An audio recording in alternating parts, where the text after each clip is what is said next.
It's October, it's the week of Friday the 13th, and I'm a huge horror nerd. As you'd expect, I'd previously planned on this edition to be focused on all of the delightful tricks and treats of the season. Unfortunately, I still can't get the taste of Ahsoka's season finale out of my mouth, so we'll be spending more time on the spooky stuff later this month. For now, the trick we're going to talk about is the one that the whole of Ahsoka played on the audience. Has this ever happened before? No, this is new.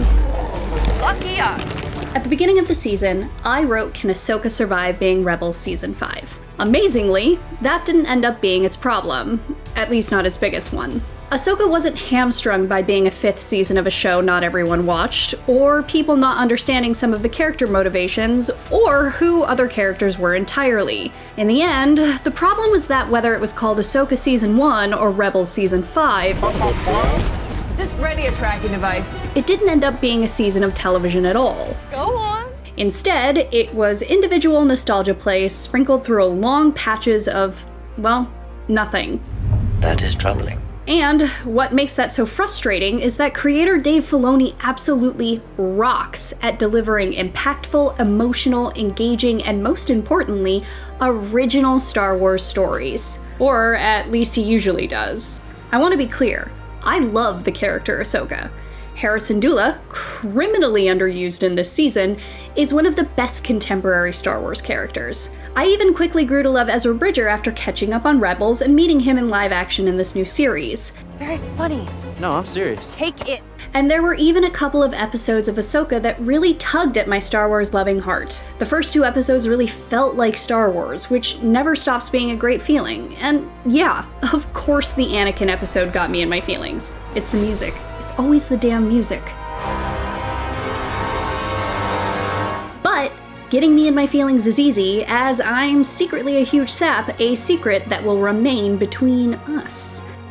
And television series have a job to tell a complete story regardless of whether or not they're meant to lead into something else. Ahsoka doesn't just not tell a complete story, but the fraction of the story it does tell just hangs in the air like the big bad thing they were all trying to stop all season long. Thrawn returning to the main galaxy doesn't matter at all.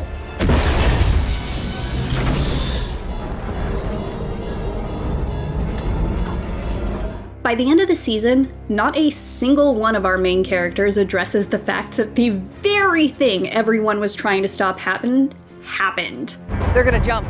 Ahsoka is completely at peace, seemingly indifferent to the threat that the galaxy faces, despite the entire motivation of her character has been to stop Thrawn since her introduction into the live-action stories. Then Hera and Ezra meet up and neither exchanges a word about what his return means. The excitement these characters show to be reunited is important, of course, but not at the cost of engaging with your story's own stakes. It would have been as easy as following up their tear-brimmed smiles with the dawning realization of what seeing each other truly meant, or even Ezra pointing it out to Hera, who may not have realized that his return included the return of Thrawn.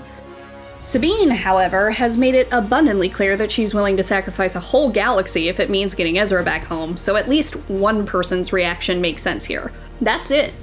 We just end there. Why? Well, because we're either setting up Dave Filoni's movie or Ahsoka Season 2. These are two things that should be wildly exciting, but now could end up in Star Wars purgatory with the rest of the franchise's many abandoned projects for all I care. Seasons of television are not commercials. They are foundations for what's to come, but Ahsoka Season 1 can't stand on its own because there's no foundation built. It's just a string of happenings until Ahsoka and Sabine are stranded and Thrawn's back in Galaxy Prime. And if none of our primary characters give a about that, then why should we as viewers? We're part of a legacy. But my part of that legacy is one of death and war. But you're more than that. Nostalgia is great. I love nostalgia. But it's meant to be a single tool in your arsenal rather than your only instrument. Skywalkers have been so aggressively shoehorned into so many stories that they don't need to be in that it's getting to the point that I don't even want to hear the name anymore. The master was General Anakin Skywalker. Yes. The galaxy is vast. There are so many rich stories worth exploring, and all Star Wars seems capable of doing is returning to the same well over and over again. One is never too old to learn, Snips. I enjoy Luke. I adore Leia. Their stories are over, but not as over as their father's is meant to be. Ahsoka Tano is much more than her master. Why then are most of the only parts of the series worth engaging with when Anakin is around? It's not that he shouldn't have been in the series at all. There's justification there, just as there was for young Luke and Leia to be involved in Obi-Wan Kenobi. But Ahsoka is meant to be Dave Filoni's pride and joy. How is she out here playing second fiddle to a corpse? Listen, I'm teaching you how to lead, how to survive. And to do that, you're going to have to fight. I don't know what happened here, or how Ahsoka never ended up being a show about Ahsoka, but it's a tremendous bummer and a rare miss from the creator. A miss that could have been avoided if the title character was allowed to stand on her own 2 feet with a single shred of her personality. And before anyone goes blaming Rosario Dawson, we've seen her show emotion and be engaging on The Mandalorian. This is not a performance issue. Kanan took the one, the other I held onto in case he ever needed it. It is proper that you should have it. Just to clear something up right out of the gate, I love fan service. I love a little nerdy moment. They're great, they're fun. And, once again, they are tools. The Honorable Senator Organa has become aware of an unfortunate situation. They are never, under any circumstance, meant to be the whole shebang. Star Wars lately? Nearly nothing but fan service. Not you, or a good hunk of The Mandalorian. You're doing great, sweeties. Even shows I enjoy, like Obi-Wan Kenobi, bless it, it's pointless, but I had a good time, are wrapped up in this never-ending cycle of, well, it's what the fans want. The job of a creative isn't to give viewers exactly what they want. The job of a creative is to give them what they never thought they could have wanted. Art is meant to inspire new worlds, to push boundaries, to explore corners of the galaxy we never could have dreamed of. But ever since The Last Jedi dared to go outside of traditional expectations and outcry arose from the worst corners of the fandom, Star Wars seems to have been utterly terrified to be new, different, or interesting. The sheer mention of Tatooine should be exciting. I don't like sand. Instead, it's so overused that it just makes me roll my eyes at this point.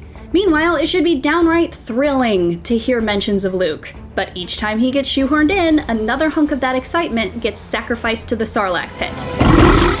The Book of Boba Fett, Obi-Wan Kenobi, Ahsoka, each one of these series had so much opportunity to push the boundaries of the universe in which they exist. That's the whole point of introducing television into an existing film franchise. By adding long-form storytelling into your sagas, you have the opportunity to explore parts of your galaxy that have never been touched, or to give more meaning to an already beloved character's journey. Instead, Lucasfilm has squandered most of their opportunities in hanging out on Tatooine some more. A couple of weeks ago, IGN's Clint Gage said that Star Wars just feels like unboxing videos now. And I absolutely hate that he was right.